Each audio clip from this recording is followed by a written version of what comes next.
Look up to me before.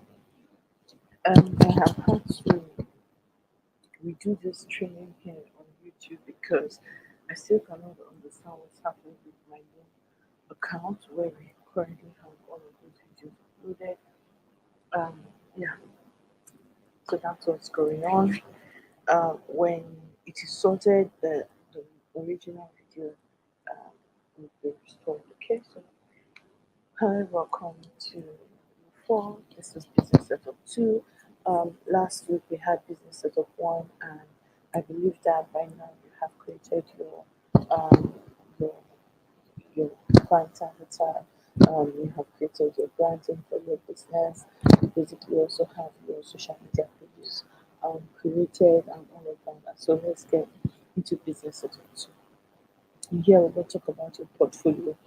Your portfolio is going to be the most important marketing assets that you have. Um, but what goes in your portfolio, like your services, the details about your services. We will talk about your portfolio in detail in um, where we could, well, I think in the next meeting, number 5, where we'll be talking about your systems and your processes as a virtual assistant. Right? But today we're going to talk about your services. Now, in module 1, we discussed about the 3 different categories of virtual assistant services. We have the Vim VAs, we have the marketing VAs, and we have the tech VAs, right? And I'm sure that when we took that module, you have begun to um, decide what category you fell into. But the question now is, um, considering the skills that I have, what service do I actually offer, and how can I put the service together into a package that my clients can purchase from me? Okay, so the first thing is to assess your skills and your expertise. Number 1, you want to identify your core skills, your strengths, and your experience. Number 2, you want to determine the specific services that you can offer based on your skills. And number 3, you want to consider any specialized knowledge or certifications that you possess. So you could choose to identify to offer services based on your skills and your strengths, uh, or the natural skills that you possess, right? Or you can decide on a skill that you want to learn. Um, you can consider any specialized knowledge, something that you actually went to get training on. So maybe you went to the school for secretaries, or maybe you are an accountant by profession, or you read law. There are different things. Um, there are different industries that we have found ourselves in that we studied about, right? Those skills that you gain from the specialized knowledge that you gain from um, those learning pathways, you can always harness them when you're creating, when you're choosing a service to offer. Another thing that you can do is to research market trends. Okay, so you want to analyze the market trends for virtual assistant services, identify popular services and emerging trends, and then evaluate competition and differentiate your services. So you're looking at what is the current market, what do people really need, what kind of VAs do people really need, which ones are popular right now. But then you now want to evaluate it, right? And then now say, take a look at your service, what is popular and what your skills are. So if you're the type of person who has a wide range of skills, then you can choose to go with what is popular because you already have the skills, or what is currently in vogue. However, if the skills that you have seem not to be in vogue, you still have a market for them. It always makes sense for you to just go back and use the skills, the current skills that you have to find pain points. The thing though is that you can choose to offer your services based on the certain skill that you have now while you build your competencies um, in other industry. So for instance, what you eventually want to do is a tech related service, but you have no tech skills at the moment. What you have is admin skills. Then go offer administrative support services and get trained and get the tech skills that you need for your for you to be able to step into the tech roles that you have been planning for. Okay, super important that you understand that. So you have to assess your skills and your expertise. At the end of the day, you cannot have beginner skills and be expecting premium payments. Your skills have to be commensurate with the payments that you're asking for. So if your skills are still intermediate or over beginner level, then you need to understand that okay, you have to accept and agree. You will make peace with the fact that that's where you are right now, but then you now begin to work on these skills so that you can begin to ask for premium services and for premium fees. I will talk about that a little more in the coming slides. So don't forget to analyze the market for virtual assistants, identify popular services and the emerging trends. And the trends are all in the direction of tech. So you want to identify those emerging trends in the industry and then evaluate the competition and differentiate your services. Now the thing is, how do I now develop my service offering? I have decided that number one, decided that uh, I want to offer admin support services, right? So how do I go about it? Here's something that I'm going to tell you before we move to the next slide. When you are choosing a service to offer, you want to make sure that your services are within the same category. The reason is this: if you go ahead and say, I want to offer admin services and tech related tech support services, you might be doing yourself a greater service because they do not have the same um, how do I put it? They are not in the same category, which means they have no common denominator, no part of the process of carrying out that service overlaps. So you will be pulled in different direction. What you should do is to create what I call a bouquet of services.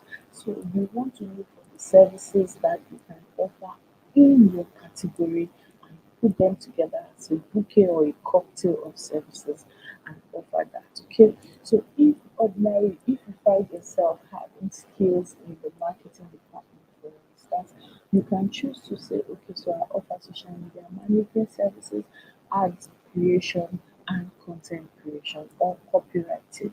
Now, these are within the same frame and they have a common denominator which has to do with content. So you will find that you're able to save time, be less stressed, be more productive because your services, all the services that you offer, are grouped together. So the common misconception that virtual assistants have is that um, because is that they feel like in order for them to be hired by a lot of people, um, they feel like they should list all of the different services that they can offer. And we all know that a Jill of all trades is a mistress of none. I mean, you cannot have how do I put it now? You cannot just say that I my services I can offer everything a VA can. The truth is that you will not be able to offer all of them satisfactorily. You may have head knowledge, you may have some knowledge to some point, but not to the point that you will make a transformative difference in the lives and in the business of your clients. And that's what you want to do at the end of the day. You want to have such an impact that they can say, oh my God, this person is really God sent to me. Because the impact that you have, the positive impact that you have in their business is the only reason why they will retain your services. So you don't want to do that. So you have to put yourself together, and if you have found yourself in a category, you can now choose multiple services in that category that align together and you can create a bouquet of services for for your business. Okay. Right, so let's talk about developing your service offering. Number one, choose a range of services that align with your skills and the market demands. Then determine the scope and deliverable of each of the service.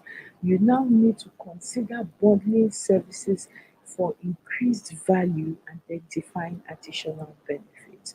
So, for instance, you have decided to offer social media management services, right? You now want to number one, that's number one. You've chosen a service that aligns with your skills and the market demand. Number two now is you want to determine the scope and the deliverables of each service. So for social media management services, this is what is the demand. This is what I'm going to do. I'm going to post make 3 posts a week, 2 reels a week, 2 Insta stories a day, one ads for 10 days a week. Do you get like determine the scope and the deliverables of each of your services?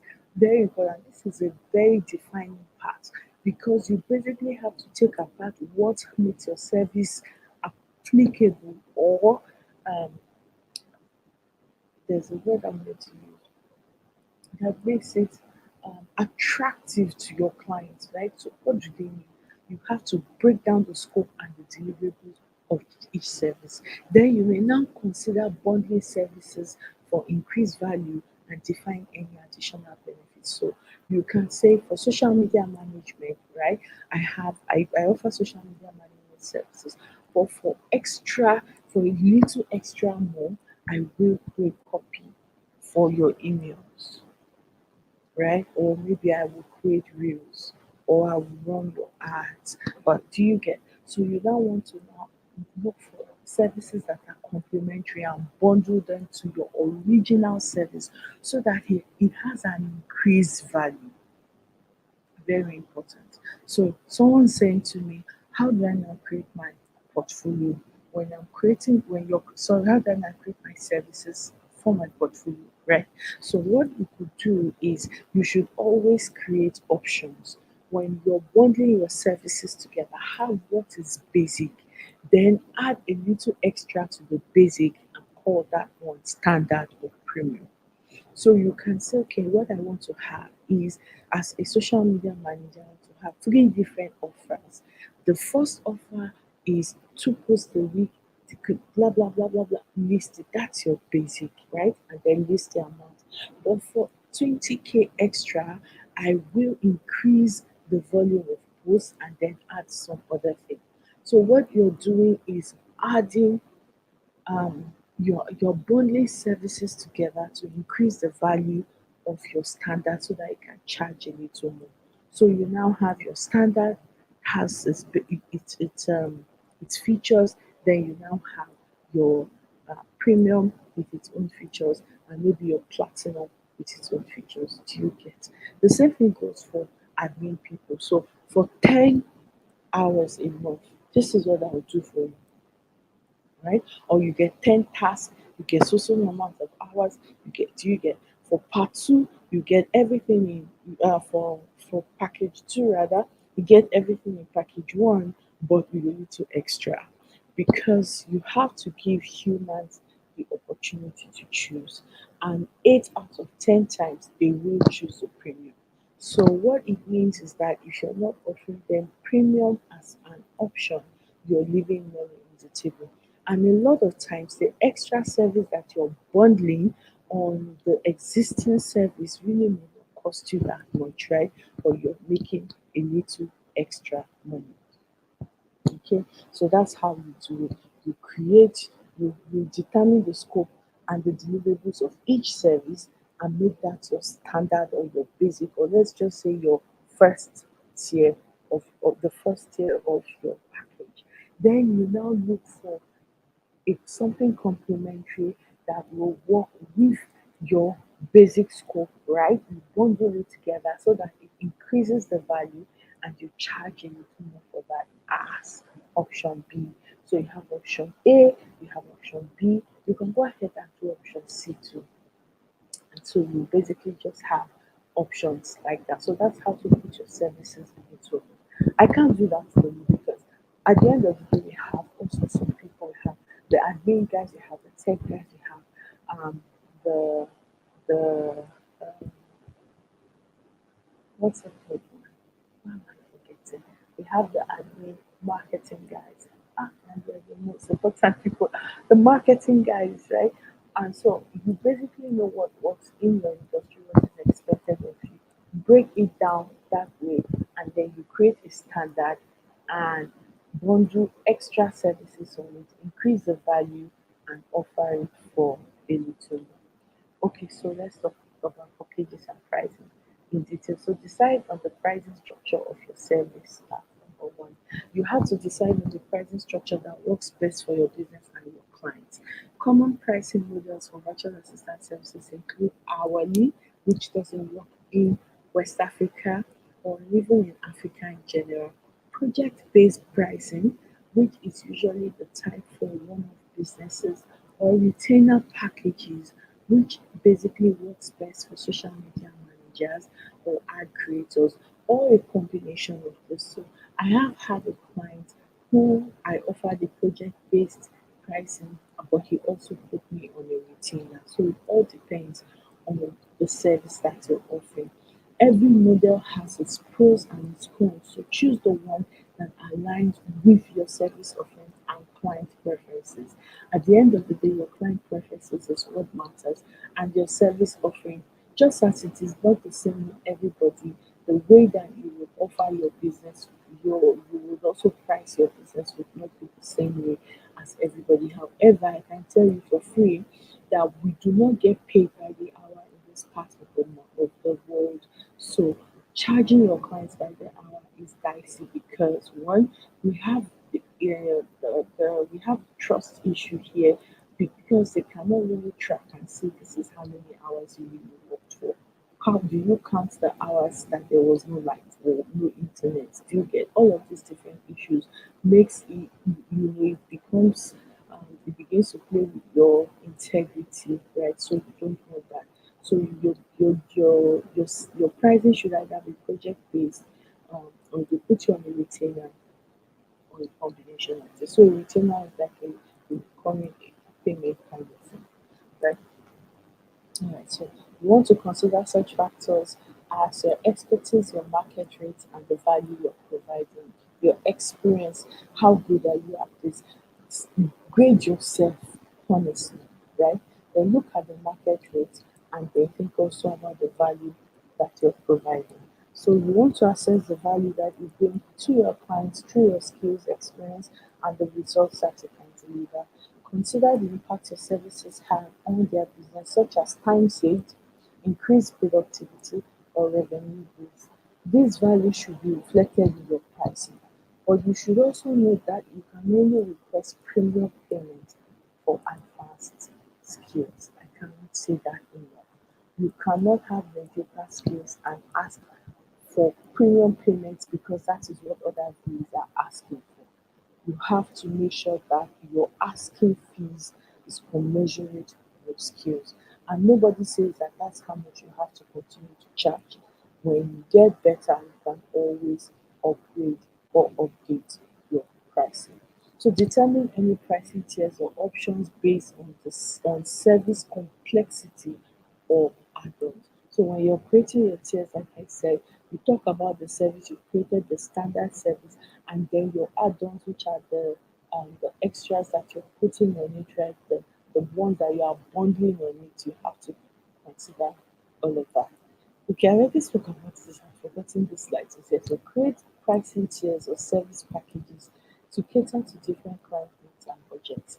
This gives clients options and allows you to upsell or provide additional service as their requirement grows. So when you're also pricing your service, you have to consider your business expenses. And this is another thing that I see a lot of VAs ignore. Whether you like it or not, you have business expenses, you have the internet, you have a few subscriptions, right? You have a lot of you have fuel, you have a lot of things that contribute and help you to run your business. So you also have to put that into consideration. Evaluate your business expenses, overhead costs, software, tools, training, internet, any other investments you need to make to provide your services, including personal development, right? So you want to ensure that your pricing covers these expenses and allows you a reasonable profit margin. So if you're saying that I want to be able to make six figures, I want to make 200K every month from the comfort of my home, you have to know that your income goal is 200K plus your business expenses. So a lot of people are not thinking about that. They are wondering why am I not making it? You are making it, but your business expenses, because you are refusing to track them, you're unable to say exactly how much you're spending, and to also look for alternatives to help you to save these expenses. And then also the fact, if you understand what your expenses are, it pushes you, it has a way of pushing you to do better and to get better jobs. Okay, so you have to evaluate your business expenses. It is a must. Now, how do I create a package? Show you how to do that. Categorize your services into different tiers or levels, such as basic, standard, and premium. Determine the specific task, deliverable, or additional features that differentiate each tier. So your standard should be an upgrade and basic, right? So basically, your basic should be like at the very bottom of the specific tasks and deliverables that you have mentioned. Then the next package should now be an upgrade, which means that it should be basic plus a few extras. Okay. Then you want to assign pricing and time commitments to each tier based on the complexity and values of the services provided. So you now want to think about how long is it going to take you to get this job done, right? That will determine how much. So if client A was to buy package B, right? How long will it take you to get her job done? That will determine how you price package B. You also want to consider offering different packages to cater to the diverse needs and budgets of your potential client value point. Now the question is, how do I price my services? So here is a pricing guide or a calculator for you. Now this pricing calculator is this is like a yardstick to help you, right? It's not cut. It's not like cast in stone. So you can choose this way, or you can choose the other way I was going to show you. So enter your desired hourly rate or base rate. So how much do you think that you are worth on a monthly on an hourly basis, right? Think about it. You can also research and check how much people are being paid an hour to get the job, to do the kind of job that you want to do. So, for example, $35 an hour. Now, you want to think about how long it will take you to carry out this task. So, if it is a task that you need to do 1 hour twice a month, or if it's social media management that is probably taking 4 hours, it's taking 4 hours a week from you, right? You want to think about it. So you write that out. Now you want to determine the number of tasks per package per hour. So if you have 10 tasks and it takes you 1 hour, it will take you 10 hours to get task A done. So if package A has 10 tasks, for instance, and 10 tasks take you 1 hour, it means that twice a month will take you 20 hours. Now, the total rate based on average time spent is basically 20 hours spent on these tasks multiplied by $35 puts your package at 700. So your desired hourly rate is $35. You've spent roughly 1 hour per task twice a month, right? That's like I said, hypothetical. So if you spend 1 hour twice a month, and then the number of tasks per package is probably 10 tasks, and you spend 1 hour to do 10 tasks, but you do these 10 tasks 2 times a month, meaning that you spend 20 hours. So you can combine these two and just say how many hours does it take me to get will it take me to get all of this done? And it's okay to take me probably 20 hours a month to get all of these tasks listed in this package done. You multiply by your desired hourly rate, right? And that will give you your base. Now, when it has given your base, you now look at your base vis-a-vis your skill level and the asking price in the market, and you're able to make adjustment. So you're able to say, oh, $700 need to be able to do pricing. In the market, I saw somebody do it for 550 and another did it for 600. So I think I just need to do mine for 500 because that's where I'm at. Okay? I need to think about that. The alternative method is to also calculate your monthly business expenses. Like I said, this include internet, subscriptions, blah blah blah. Then just decide on an income goal. So you can decide on the number of hours you're willing to commit to carrying out services every month and the number of people you have the capacity to work with.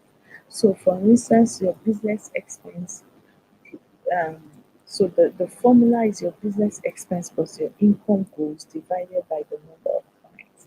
So if you have the capacity to work with only 5 clients, your business expenses is $500 and your income goals is $2,500.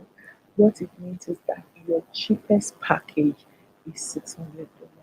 So if you have basic being $600, then you can have your standard maybe at 750, you know, and you need to work like that. So I hope that that helps you. So that is how you price your um your packages. So in the resources, I have given you the link to the portfolio. So you're going to first and foremost decide, break down all of your packages, make sure you have a minimum of 2 packages, list out the task in those packages. Remember that the base package, right, should have a list of tasks. The upgrade should have an extra, something that is an extra to the base, and you can choose either one of these alternatives to price them. But don't forget to do your market research. When you're done, you now want to edit the portfolio. I created a video walkthrough for you. Edit your portfolio with this information on your packages, and you can email them to me so that I can look over them and give you my feedback. I'll see you next week.